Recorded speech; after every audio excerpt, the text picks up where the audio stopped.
Wrestling Underground hosts. I'm Chad Porto. He's Marcus Green. This is our top 10 Joker Sting moments. Joker Sting gets a bad rap, and we're here to put that shit to bed right now. The photos won't correspond with the fucking pics, but oh well.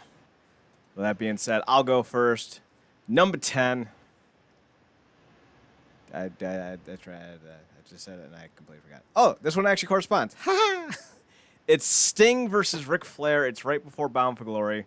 It's the last time these two icons would ever tussle, and if I do remember correctly, it's the first time in, at least in Flair's brief time in Impact Wrestling at this point, that they ever hooked up in the ring. It wasn't anything to write home about, but if you're collecting the Sting Ric Flair Pog Cap version of their matches, this is definitely a must-have. It's the only time in TNA that they ever faced each other, and it's certainly an intriguing idea, considering Sting was building up to his match with Hulk Hogan. Marcus, number 9, who'd you got? Number 9 for me is Sting backstage with Kurt Angle, sitting atop a like 4 or 5 lockers, and just coming up with his own rendition, rising up to the challenge of our rivals, rising up to the challenge of a mortal. I was like, people think I've snapped. I'm just having fun. This version of Sting does not get the credit he fucking deserves. He was goddamn gold every week.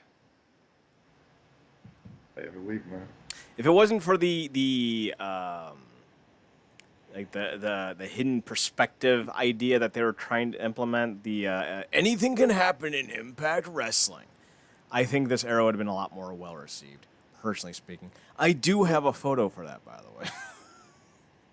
Yeah. I mean, it got to this. It really is like one of those classic moments. But yeah, I mean, he specifically made that whole Hogan Bischoff era worth it at the time because of how much he was involved with. Mm-hmm. Not even a debate or Rooney. I really should put these in order. Oh well. Number whatever. 8. Sting's Versace suit.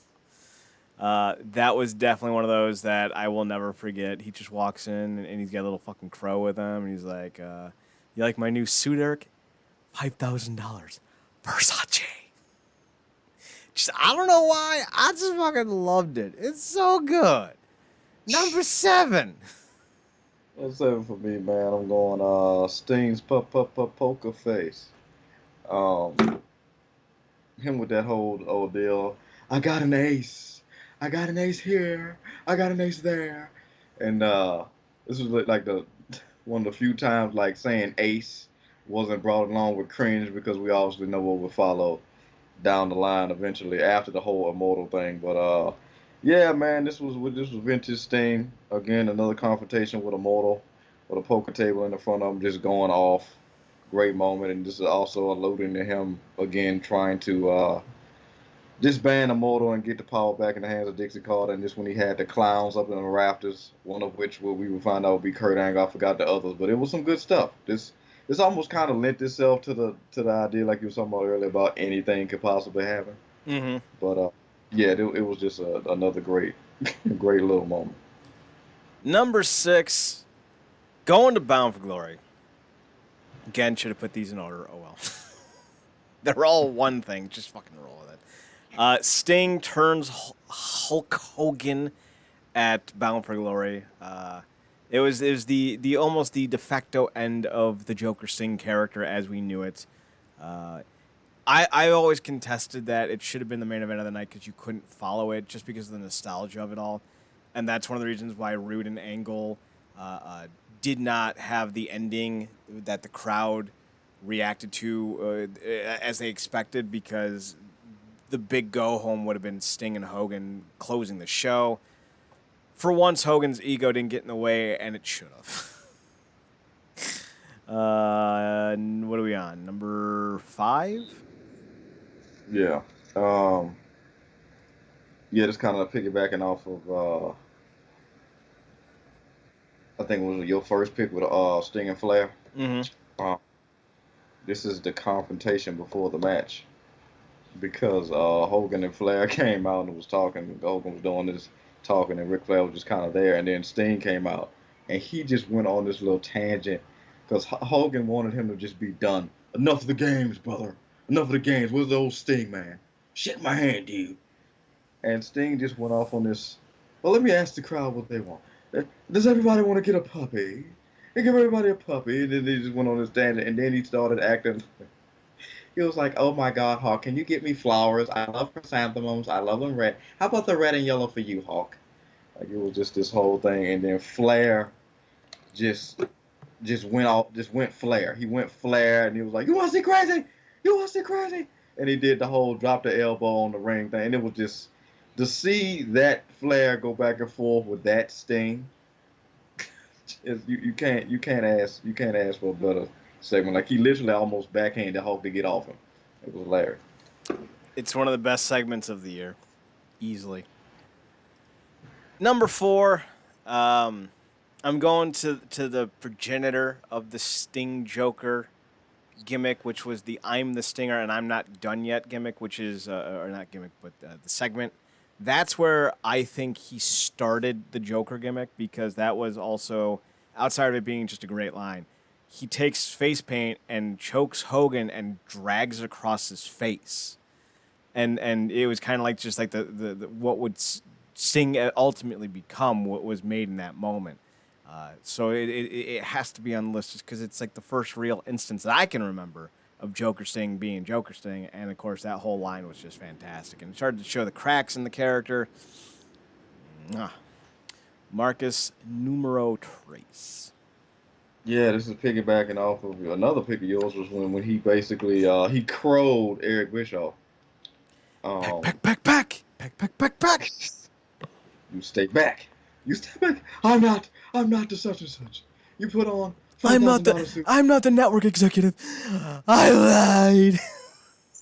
You put on a $5,000 suit, Versace, and you get a little stroke, a little pull.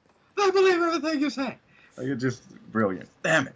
But for me, I'm going with the segment that preceded that. What you talked about, this was the first Versace moment when he apparently they was having this meeting in Eric Bischoff's office, and Sting's crazy ass was there the whole time. He's just hiding behind like a steel grate. He walks out. Steel grate, he walks out.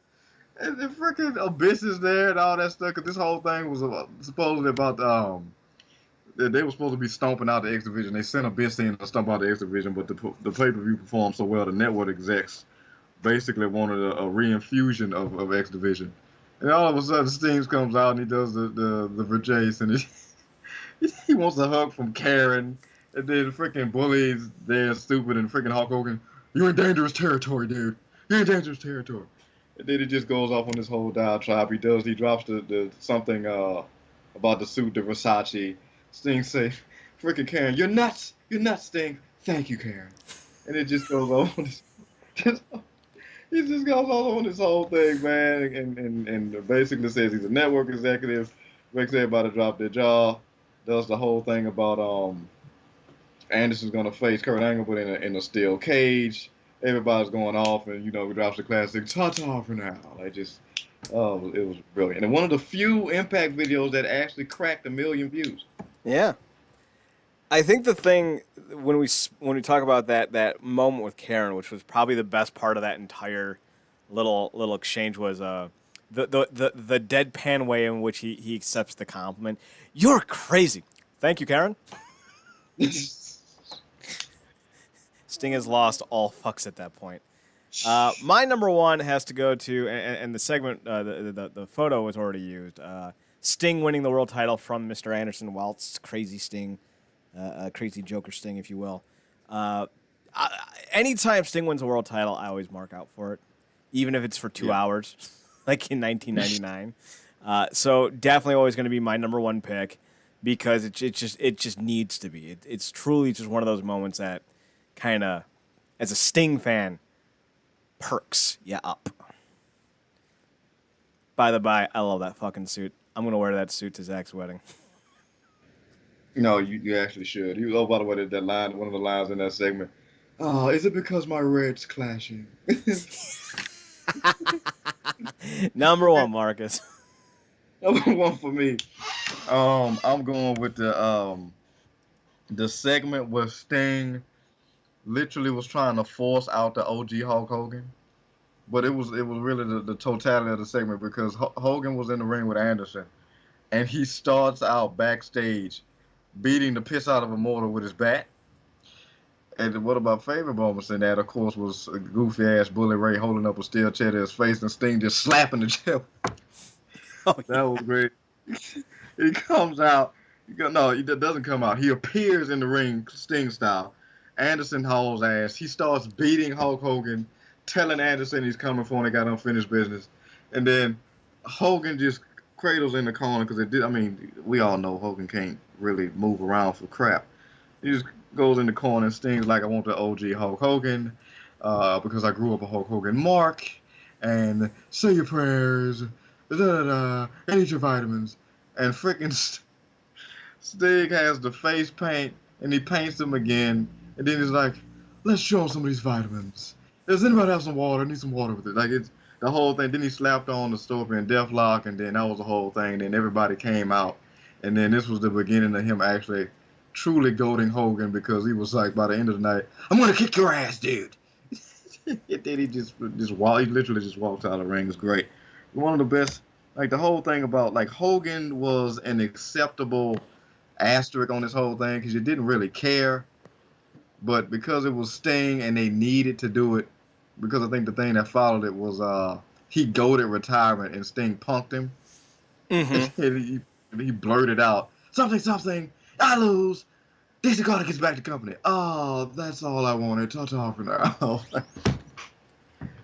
Masterclass in manipulation. Sting, you are Go.